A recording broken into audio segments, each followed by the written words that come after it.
subscribe now and press the bell icon. Never miss an update. Hello viewers, welcome my channel. আশা করি সবাই ভালো আছেন। So viewers, আজকে ভিডিওতে আমি দেখাবো অ্যান্ড্রয়েড ফোনে খুবই গুরুত্বপূর্ণ একটা সেটিং। তো যেটা বিষয় হয়তো অনেকেই জানে, অনেকেই হয়তো জানে না। তো অবশ্যই সম্পূর্ণ ভিডিও দেখতে থাকুন। আমার চ্যানেল নতুন হলে চ্যানেলটা সাবস্ক্রাইব করে দিন, পাশে থাকা বেল আইকনটা অন করে দিন প্রতিদিন নতুন ভিডিও পাওয়ার জন্য। সো এরপর আপনারা কী করবেন, আপনার ফোনে সেটিং অপশনে চলে যাবেন। সো সেটিং অপশন চলে যাওয়ার পর একটু নিচে চলে আসবেন। নিচে চলে আসবার দেখতে পাচ্ছেন আমার এখানে সেটিং আছে স্মার্ট অ্যাসিস্ট্যান্ট, অথবা আপনার ফোনে দেখতে পাবেন এখান থেকে অ্যাক্সেসিবিলিটি এখানে লেখা থাকবে। তো আপনি জাস্ট এখানে ক্লিক করে দেবেন। ক্লিক করার পর এখানে দেখতে পাবেন অ্যাক্সেসিবিলিটি অপশন চলে আসছে। জাস্ট এখানে ক্লিক করে দেবো। ক্লিক করার পর এখান থেকে অনেকগুলো অপশন চলে আসছে। সো ফার্স্ট এখান থেকে একটা অপশন দেখতে পাচ্ছেন এখান থেকে টকব্যাক, এখানে আপনি ক্লিক করে দেবেন। সো অনেকে হয়তো এই অপশনটা হয়তো ভুলে অন করে পাচ্ছেন, অনেকে হয়তো ফোন ঘাটাঘাটি করতে দিয়ে এখান থেকে অন করে পাচ্ছেন। তো পরে হয়তো এখান থেকে আপনার অফ করতে অনেক সমস্যা হয়েছে। সো যদি আমি এখান থেকে অন করে দিই, সো এখানে অন করলে আপনার কী হবে, কী কী সুবিধা আপনি পাবেন। সো এই অপশানটা কিন্তু শুধুমাত্র এখান থেকে যারা অন্ধ মানুষ আছে তারা যাতে কীভাবে ফোনটা ইউজ করতে পারে তাদের জন্য কিন্তু এই অপশনটা কিন্তু এখানে দেওয়া হয়েছে অ্যান্ড্রয়েড ফোনে। সো অন্ধ মানুষ কিন্তু এই অপশনটা ব্যবহার করে অ্যান্ড্রয়েড ফোনটা এখান থেকে ব্যবহার করতে পারবে। তো শুধুমাত্র এই জন্যই কিন্তু এই যে সেটিংস আছে এটা কিন্তু অ্যান্ড্রয়েড ফোনে, সব অ্যান্ড্রয়েড ফোনে কিন্তু এটা দেওয়া থাকে। সো এটা কী কাজ এটা দেখতে পাচ্ছেন এখানে কিন্তু আমি এখানে যদি ব্যাক বাটনে ক্লিক করি তাহলে কিন্তু এটা একটা সবুজ একটা আইকন দেখতে পাচ্ছেন, এখানে কিন্তু একটা মার্কিং করে আসছে। সো এখানে কিন্তু একবার ক্লিক করে এখানে ডাবল ক্লিক করতে হবে, তাহলে কিন্তু এখান থেকে ব্যাক করতে পারবেন।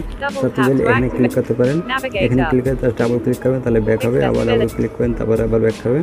তো এখানে কিন্তু আপনাকে সব কিছু আপনাকে বলে দিচ্ছে, দেখতে পাচ্ছেন এই দেখেছিলেন যদি ভলিউমটা একটু বাড়াই দিই তাহলে কিন্তু এখান থেকে আপনাকে সব কিছু বলে দেবে। আবার এখানে ব্যাক করছেন, navigate সেটা পুরোপুরি জাস্ট অন্ধ যারা চোখে দেখতে পারে না তাদের জন্য কিন্তু এই যে সিস্টেমটা এটা একদম চালু করা হয়েছে। তো আপনি যেখানে জায়গায় যদি টাচ করেন তাহলে কিন্তু এটা অ্যান্ড্রয়েড ফোন থেকে অটোমেটিক এখান থেকে আপনাকে বলে দেবে আপনি কোথায় টাচ করছেন। তো যদি আমি এখান থেকে দেখতে পাচ্ছেন এখানে গুগলে টাচ করলাম তাহলে কিন্তু এটা বলে দিচ্ছে যে আমি গুগলে টাচ করছি। যদি এখানে টাইমের উপরে টাচ করি তাহলে কিন্তু টাইমটা কিন্তু বলে দেবে। তারপর এখানে ব্যাটারি উপরে টাচ করলে কত পার্সেন্ট চার্জ আছে সেটা কিন্তু বলে দেবে। তারপর এখানে যদি কত পার্সেন্টের নেটের উপরে টাচ করি তাহলে নেটটা কিরকম আছে সেটা দেখতে পাবে। তারপর এখানে ওয়াইফাই নেটের উপর এখানে সব কিছু কিন্তু এখানে বলে দিচ্ছে। সো এখানে ব্যবহারটা কীভাবে করবেন, এখানে কিন্তু আপনি ব্যবহার করতে গেলে অনেক সমস্যা, কিন্তু এখানে অনেক বারবার টাচ করতে হয়, তো অনেক সমস্যা, ফোনটা অনেক স্লো চলে। সো আপনি কী করবেন, এখানে যদি ব্যবহার করতে চান তাহলে যে কোনো অপশনের পর ডাবল টাচ করবেন। এক টাচ করলে কিন্তু জাস্ট এক টাচ করলে আপনি সিলেক্ট করবেন, তারপর ডাবল টাচ করবেন তাহলে কিন্তু এটা চালু হবে। সো অনেক সময় দেখা যায় কি অপশনটা আপনারা ওপেন করার পরে এটা কিন্তু অফ করতে পারেন না, তো অনেক সমস্যা করেন। তো আপনি দেখতে পাচ্ছেন এখানে জাস্ট আপনি যে কোনোটা উপর সিলেক্ট করবেন, আগে সিলেক্ট করবেন তারপর এখানে ডাবল ক্লিক করলে এটা চালু হয়ে যাবে। সো এইভাবে কিন্তু এটা ইউজ করতে হয়। তো জাস্ট আপনি যে কোনো উপরে কিন্তু ভিডিওর উপর যদি আপনি টাচ করেন তাহলে কিন্তু সেই কোন ধরনের ভিডিও সেটা আপনি এখান থেকে দেখতে পাবেন। Navigator, YouTube, Huawei Home. So এরপর এখানে দেখা যাবে এটা কিভাবে অফ করবেন। Double tap to activate, double tap and hold. Just এখানে সেটিং এ চলে যাবেন, তারপর এখানে কিন্তু আপনি Bluetooth এক আঙ্গুল দিকে যদি উপরে স্ক্রল করেন তাহলে কিন্তু এটা হবে না। Navigator, device. সো আপনি কী করতে হবে, এখানে দুই আঙ্গুল থেকে স্ক্রল ডাউন করতে হবে। সো এক আঙ্গুল থেকে আপনি যখন আপনি স্ক্রল ডাউন করেন তাহলে কিন্তু এটা হবে না। তো অবশ্যই দুই আঙ্গুল থেকে স্ক্রল ডাউন করবেন। এই যে দুই আঙ্গুল ধরে তারপর এটা স্ক্রল ডাউন করতে পারবেন, এক আঙ্গুল থেকে কিন্তু এটা স্ক্রল ডাউন হবে না। সো জাস্ট দুই আঙ্গুল থেকে এটা স্ক্রল ডাউন করে একটু নিচে চলে যাবেন, তারপর এখানে দেখতে পাচ্ছেন এই যে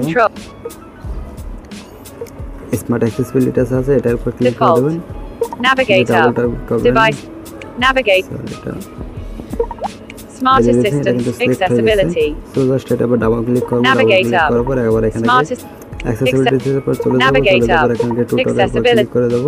Talkback on 2 of 21. Double tap করবেন, Navigator, তো জাস্ট এখান থেকে এখান থেকে অফ করে দেব, তাহলে কিন্তু এটা অফ হয়ে যাবে। alert, okay. সো দেখতেছেন এখন কিন্তু আমি ফোনটা নর্মাল ভাবে এটা ব্যবহার করতে পারতেছি। সো এটা হচ্ছে এই কাজ। তো এটা কিন্তু সবার ফোনে কিন্তু এটা দেওয়া থাকে। তো আপনি চাইলে আপনার ফোনের ফ্রেন্ডদের সাথে একটু মজা করে এটা সেটিংসটা অন করে দিতে পারেন, তাহলে কিন্তু তারা ফোনটা ব্যবহার করতে অনেক সমস্যা পড়বে। সো আজকে ভিডিও পর্যন্ত, পরবর্তী ভিডিও পাওয়ার জন্য চ্যানেলটা সাবস্ক্রাইব করে দিন, পাশে বেল আইকনটা অন করে দিন প্রতিদিন নতুন ভিডিও পাওয়ার জন্য।